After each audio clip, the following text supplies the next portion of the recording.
One of those places in the world would be the friendliest place, and we figure why shouldn't that be Idaho? Our parent organization is the American Family Association, and these are the kind of events that the pro-family movement has typically not been engaged in. And the leadership of our organization at the national level thought probably the time is about right for the pro-family movement to kind of coalesce with those that are concerned about fiscal conservatism, constitutional protections and liberties and so forth, so that we don't have people operating in parallel streams, but our energies can kind of be harnessed and we can collaboratively work together for the same goals. And so that's part of why we wanted to get involved. You know, we tend to be more concerned about social conservatism issues, but we realize we have so much in common with those that want to see constitutional restraint that we thought it would be good for us to join forces. Brian, tell us a little bit about your impressions about what you saw today, what you heard, and what you think about how it went. Well, I thought a pretty phenomenal event.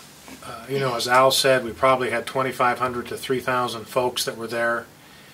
I was impressed at the energy level, and the energy level seemed to be very intense on the part of the people that were there, and it really didn't matter what the subject was. If we were talking about restoring a respect for the Judeo-Christian tradition in American public life, tremendous cheers went up from the audience.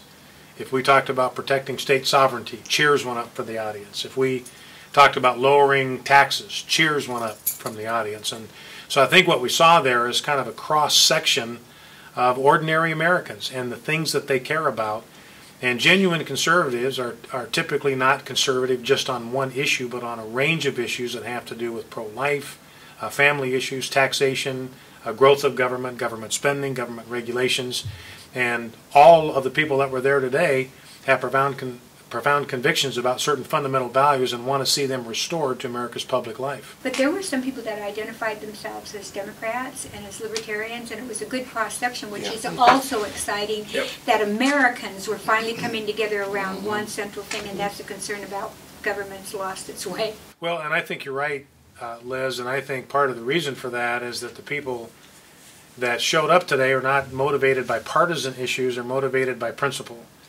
And principles transcend partisan labels or party labels. You know, our philosophy with the Idaho Values Alliance is that we will support a public official who stands for and does the right thing regardless of their label or party affiliation.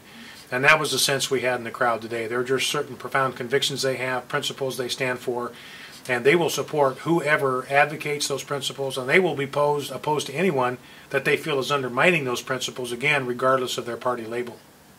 So one thing that kept coming back to me is that there was concern about the Constitution and whether we have a government that follows that Constitution anymore. Well, and I think you're right. I think the one common concern that probably everybody in that crowd shared is that it seems in many aspects of public life we are no longer being guided by the Constitution, the document that was left to us by our founders. I think we all think it's a pretty good document. We think the founders meant what they wrote. We think that they left us a fantastic template for guiding our public life, and I think the 3,000 people that were there today said it's time to get back to the principles of the Constitution and let those be the things that guide and direct our public life again. Thanks, Brian.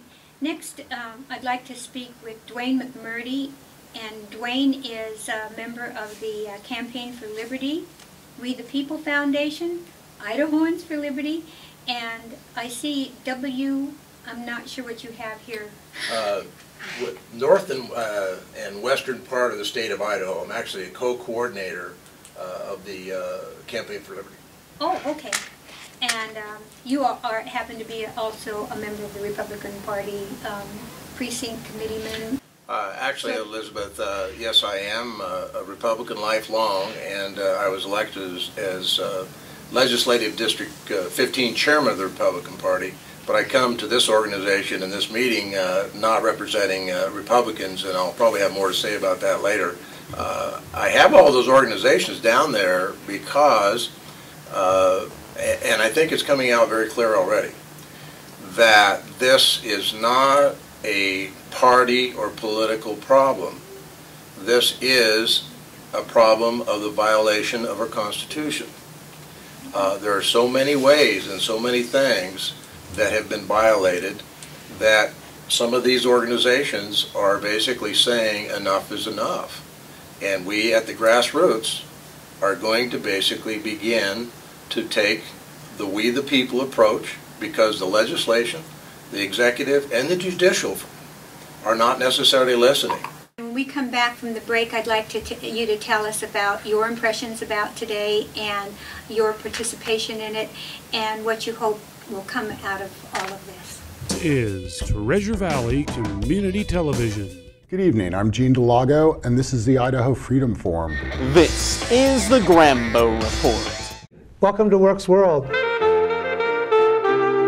Good evening, welcome to Boise Talent Blast.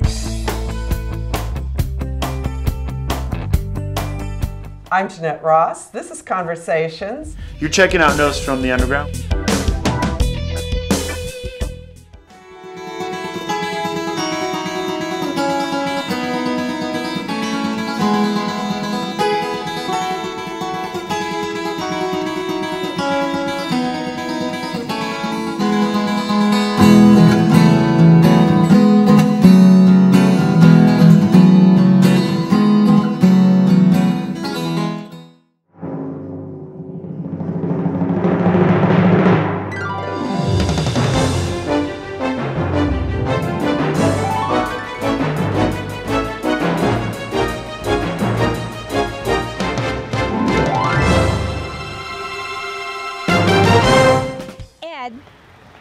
Tell me what your thoughts are as you're here today during what they're calling the Tea Party.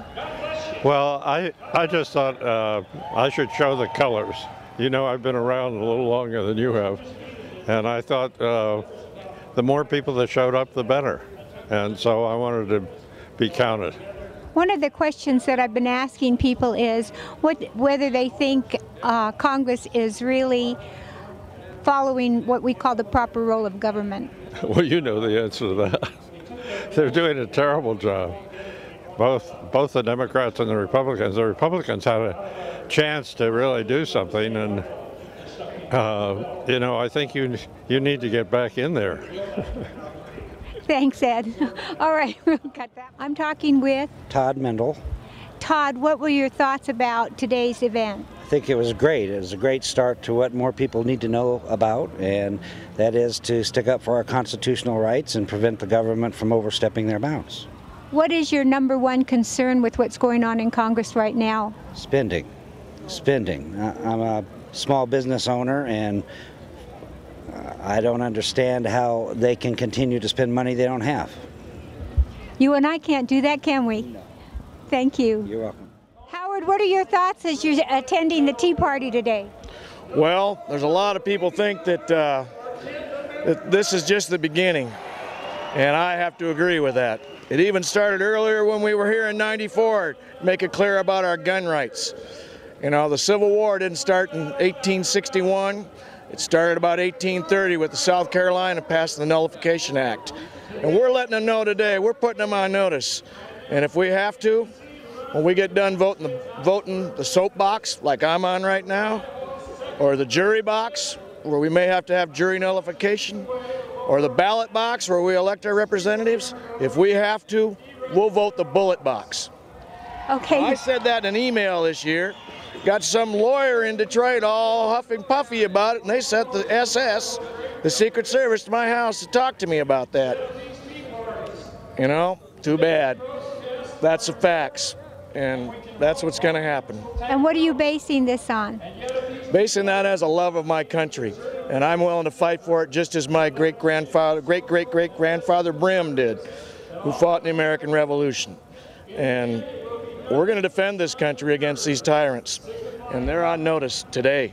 Thank you. You're welcome. The Tea Party, and I'm talking with Kelly Furness. Kelly, what are your thoughts about what's going on today? I think it's great. I mean, it's a long time in coming. There's been a lot of people for a lot of years pushing for this, and it's nice to see more numbers and more mainstream start to pick up on the problems that have been there for years. What do you see as being some of the main issues? I think the big issue, the underlying issue, is the